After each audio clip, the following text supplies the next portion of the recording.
In light of the Miami Heat and LeBron James losing the NBA championship and all the joy that brought to people that rooted against the Heat and LeBron, we thought we'd look at it from an NFL perspective and see if there were some teams that people also rooted against. And really, we only came up with a couple. And the first one is Brett Favre and the Vikings back when they were in the NFC Championship against the Saints. A lot of people just sick of Favre. Yeah, I think the Favre build-up, the daily media hype, heck, we were guilty of it too. Yeah. You know, every day there was a report coming out of Hattiesburg. He joins the Vikings, has this great season, so I think he brought some people back.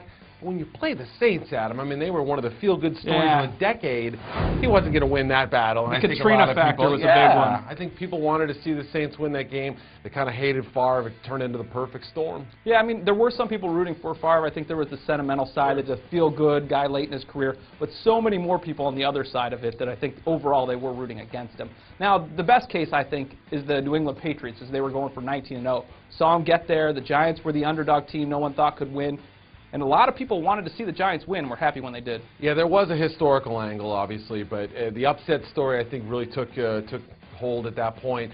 Spygate, you know, that story had just come out, and I think people were kind of saying, is this team for real, or are they skirting the rules somehow? They'd also won so much already. Yeah. It was like enough already. It's Spygate, they're cheaters. I don't want to hear it anymore. We weren't a heroic or likable team in a lot of ways. Bill Belichick, sort of a dour guy. Tom Brady, you know, became more removed from the media spotlight. So, yeah, I think that's another great example of a LeBron-like team. And also, they had just brought in Randy Moss. Yes. I mean, they went and brought in a Dallas Thomas, and they signed these big names and brought them in, just like the Heat did. And people wanted to see that fail, and ultimately, it did. What do you guys think? Who was the most hated team in NFL history? Was it the Patriots, the Vikings, or could anyone compare to LeBron and the Heat? Let us know. Go to Facebook, go to Twitter, or hit us up at ProFootballWeekly.com.